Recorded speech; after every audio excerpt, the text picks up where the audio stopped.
I personally had a complete paradigm shift when he was talking about having being goal oriented to be process oriented. Wow, that was huge for me.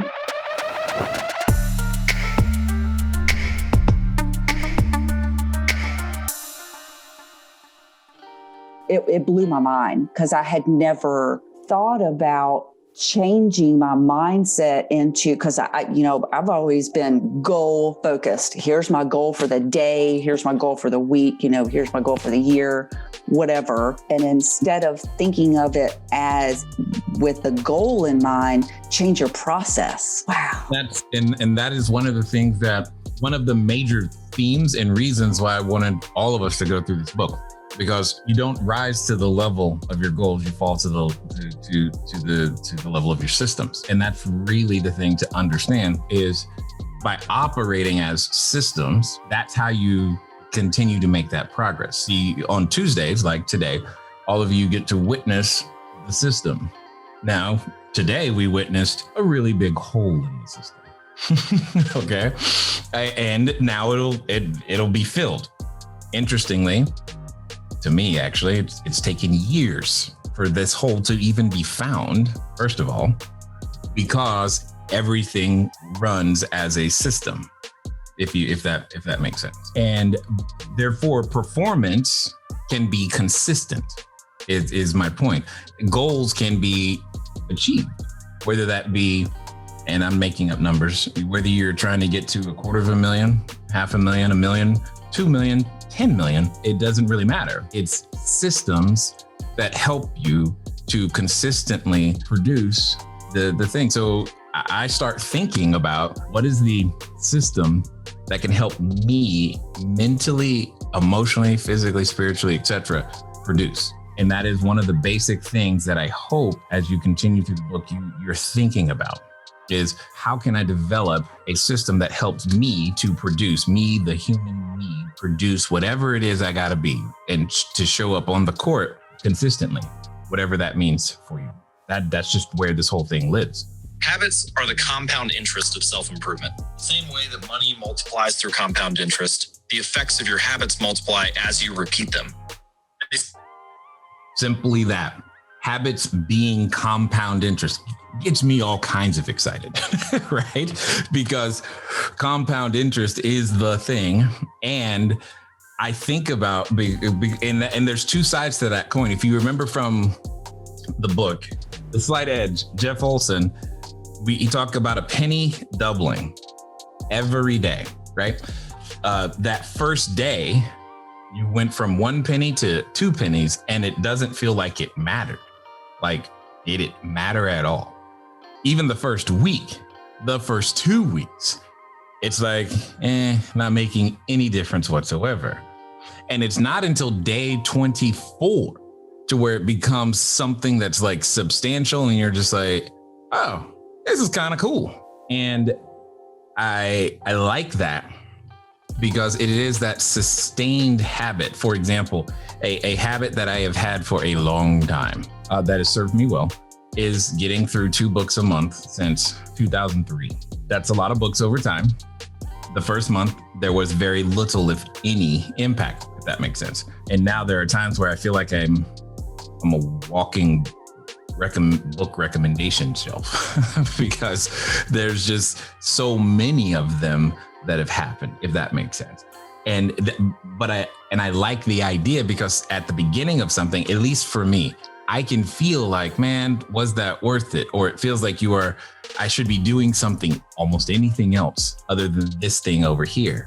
And I know the team is whether they realize it or not, part of that for me has been things like planning and structure and working through making sure that they're even included in the planning and structure process. Because mentally, I can still operate as I'm just going to go get it all done. Chief Everything Officer, right? And it is learning to keep investing in the planning and the structure and the team meetings and the investment in that process. It is a one of those compound interest type of situations. So I'm curious if anyone else has anything to either say on that, or if there was something else inside of the book that caught your attention. Go, Sarah. Oh, okay. It's kind of along the same, I think it's around the same part of the book or along the same lines, but I liked where he was talking about the English cycling team and how they made itty bitty tiny changes that you might not ever even think to look at, and then added up over time. It made them really good. Exactly. And it was simple stuff like sleep, you know, and you think, okay, yeah, I know. But give me the real stuff. No. This is the real stuff. It was what did he say? Painting the van white so that they could see dust. See the dust. Like, come on. What? And teaching them how to wash their hands. And that's right. Paying for the indoor cycling suits because they're a little bit lighter than the outdoor ones. What? Paying a surgeon to come teach them how to wash their hands. Like, wait a minute, what? Like, what do you mean exactly? Like, what is that? And is there an ebook somewhere? Like, they're just, yes, exactly. And as I was thinking of, because as I was listening to that, I was going, what are some of those little things that, we do or don't do that also come together to make that compound effect where on their own, they seem innocent, not necessary, just a thing. And I think one of those things is starting with the who do you want to serve worksheet. A lot of people don't see the value in that, but in combination with a whole bunch of, other little things ends up becoming something great. But yeah, it is amazing to me how these small things that are easy to do, which means they're also easy to not do, come together to form a whole that becomes way bigger and more mighty than we originally intended or even thought was possible for ourselves. Is there anything that you've thought of in that process that you're like, you know what, I should do this? Did anything like that come to your mind, Sarah? Not yet. Not yet. Okay, got it. I kind of felt that way too. I was like, well, how do I translate this into what I should be doing? Well, okay, got it. So I can give you two very simple things that are a part of that. I know for me, one, not just going to sleep at the right time, but literally tracking it. Not just the length of sleep, but the quality of sleep, and then tracking the exact quantity of water that I consume.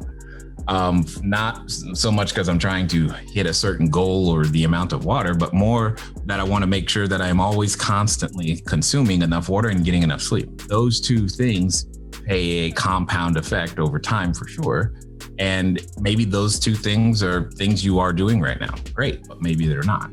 And I know my mental capacity is better when I do those two things than when I don't, period. I mean, that's given the business that we're in, we're making decisions all day. So making sure that our best mental capacity shows up every day consistently is, it's kind of important because it's not always something great and grand. It's tiny stuff like that. Like just making sure you get a water bottle.